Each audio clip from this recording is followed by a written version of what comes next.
इस समय मैं प्रयागराज के परेड ग्राउंड में मौजूद हूँ और यहाँ पे माघ मेले की तैयारी भी ज़ोरों शोरों से चल रही है। साथ में भारत के यशस्वी प्रधानमंत्री श्री नरेंद्र मोदी जी का भी दौरा होने को है 21 दिसंबर को।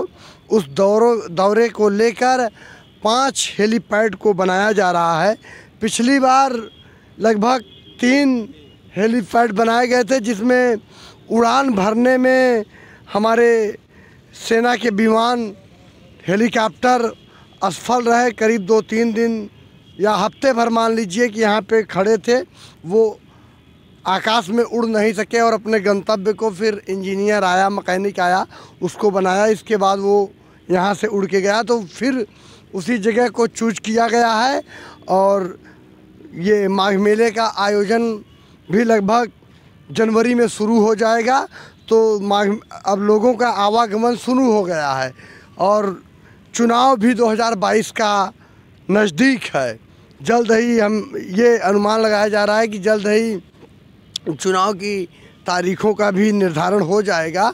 तो आप ये भी मान सकते हैं उनके इस आगमन का मुख्य कारण उत्तर प्रदेश में चुनावी जनसभा करके कोई न कोई बहाने से लोगों को अपनी ओर आकर्षित करने के लिए एक बड़ा आयोजन किया जा रहा है। अगर 5 हेलीपैड प्रयागराज में बनाए जा रहे हैं तो ऐतिहासिक लोगों का आना तय है और हो सकता है प्रयागराज से ही उत्तर प्रदेश के लिए एक बड़ी सौगात दें प्रधानमंत्री नरेंद्र मोदी। अब हम ये पीडब्ल्यूडी के ठेकेदार हैं और ये सब कर्मचारी हैं, लगे हुए हैं कार्य में और बड़ी तेज़ी के साथ इस हेलीपैड को बना रहे हैं।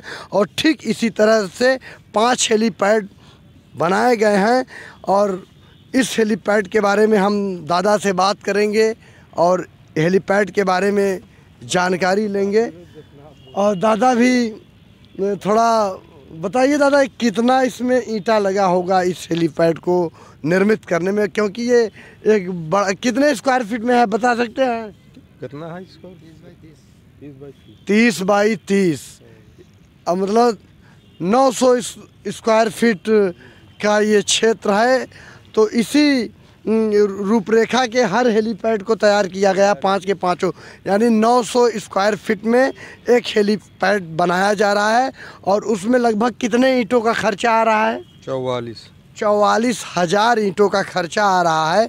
और ये ईंटा भी एक नंबर का है और जो भी मटेरियल इसमें लग के तैयार हो रहा है वो भी एक नंबर का मटेरियल भी लगाया जा रहा है। गाँव से किसी भी तरह के अराजक तत्व या अराजकता से परे रहेगा ये हेलीपैड। और काफ़ी देश के सबसे वीवीआईपी पर्सन का आगमन हो रहा है प्रयागराज में, तो उस हिसाब से इस हेलीपैड को निर्मित किया जा रहा है।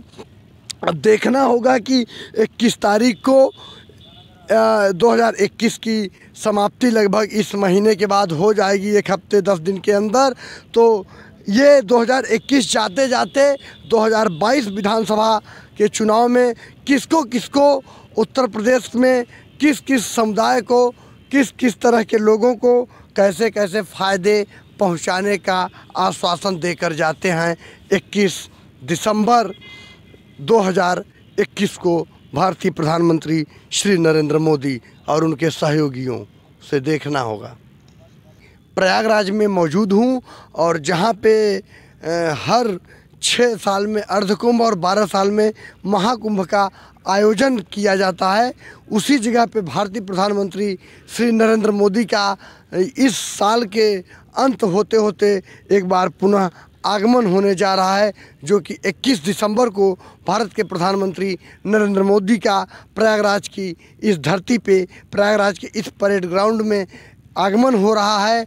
और इस आगमन होने का मुख्य उद्देश्य है आंगनबाड़ी की जो महिलाएं हैं उन महिलाओं की एक बड़ी संख्या यहाँ पे जुटने जा रही है। करीब 2 लाख महिलाओं का आगमन होगा और उन महिलाओं से रूबरू होंगे भारत के प्रधानमंत्री नरेंद्र मोदी। आप देख सकते हैं कि एक बड़ी बैरिकेडिंग लगाई गई है और करीब लाखों लोगों को यहाँ पे उनके आने की पूरी संभावनाएं हैं और इस मंच को भी बना दिया गया है। अनवरत कार्य प्रगति पे है, बड़ी तेज़ी के साथ कार्य चल रहा है और आप समझ सकते हैं कि भारत के प्रधानमंत्री आ रहे हैं तो प्रियंका गांधी जो बात कर रही हैं 40% महिलाओं को उत्तर प्रदेश के चुनाव में टिकट के बंटवारे को लेकर, तो इससे एक बड़ा संदेश जाता है कि उत्तर प्रदेश के विधानसभा चुनाव में एक बड़ी पहल की जा सकती है भारत के प्रधानमंत्री नरेंद्र मोदी के द्वारा।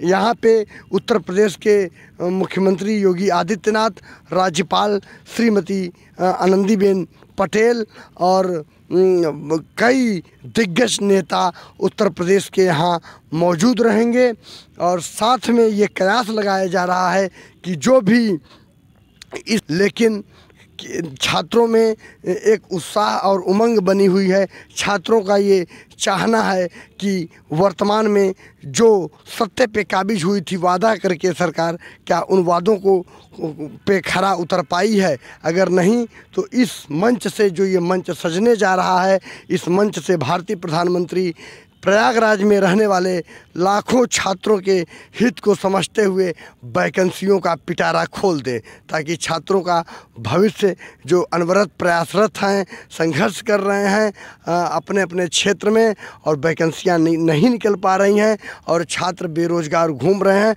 उन छात्रों को रोज़गार देने के लिए जल्द से जल्द यहाँ से अपनी रैली को समाप्त करके तुरंत जाके योगी आदित्यनाथ से उत्तर प्रदेश में नौकरी के लिए जितने भी छात्र प्रदेश भर के प्रयागराज में रह के तैयारी कर रहे हैं, चाहे पुलिस विभाग के हों, चाहे फिर अध्यापक स्तर के हों, चाहे फिर IAS PCS की तैयारी करने वाले छात्र हों, उन छात्रों के लिए कुछ अच्छी सौगात देने का कार्य करें भारत के प्रधानमंत्री और करवाने का कार्य करें, क्योंकि उन पे लोगों का एक बड़ा विश्वास था और उस विश्वास को क्या मोदी जी ने जो 17 में वायदा किया था और लोगों से वोट देने के लिए और नौकरियों को दुगना करने के लिए, आमदनी को दुगना करने की बात कही थी, क्या उन अपनी बातों पे खरे उतर पाए हैं? इन सारी बातों को देखा जाएगा कि क्या इस बार 2022 विधानसभा चुनाव के मद्देनज़र किसी न किसी बहाने से भारत में के प्रधानमंत्री नरेंद्र मोदी का आगमन प्रयागराज में पुनः हो रहा है और इस आगमन का जो मुख्य उद्देश्य है उस उद्देश्य में छुपा हुआ है 2021 के समाप्ति के बाद 2022 विधानसभा चुनाव और चुनाव के परिणाम को अपने पाले में लेने के लिए भारत के प्रधानमंत्री का यहाँ पे आगमन हो रहा है। कारण बहाना चाहे महिलाओं को आड़े लिया जाए कि नारियों के हित के लिए, साथ में महिलाओं के जो भी आशा बहुएं हैं और जो आंगनवाड़ी की महिलाएं हैं उनके माध्यम से भारतीय प्रधानमंत्री महिलाओं को अपने पक्ष में 2022 विधानसभा चुनाव में लेने को, क्योंकि ये उत्तर प्रदेश भारत का सबसे बड़ा प्रदेश है और सबसे ज़्यादा संसदीय क्षेत्रों वाला राज्य उत्तर प्रदेश ही है। इस वजह से भारत के प्रधानमंत्री नरेंद्र मोदी की निगाहें उत्तर प्रदेश पे लगी हुई है, क्योंकि विधानसभा चुनाव के 2 साल बाद ही लोकसभा के चुनाव होने हैं जो कि देश की दिशा और दशा को तय करते हैं। अब देखना होगा कि भारत के प्रधानमंत्री क्या इस मंच से क्या अच्छा वक्तव्य करते हैं और कितना उसको ज़मीनों पे खरे उतरने का प्रयास करेंगे। उनके जाने के बाद ये तय हो पाएगा और सत्ते पे तभी काबिज होंगे जब छात्रों के हितों की बात करेंगे, छात्रों की वैकेंसियों में जो संघर्षरत हैं छात्र, इसके मुद्दे पे कार्य करने की बात करेंगे। बहुत बहुत धन्यवाद।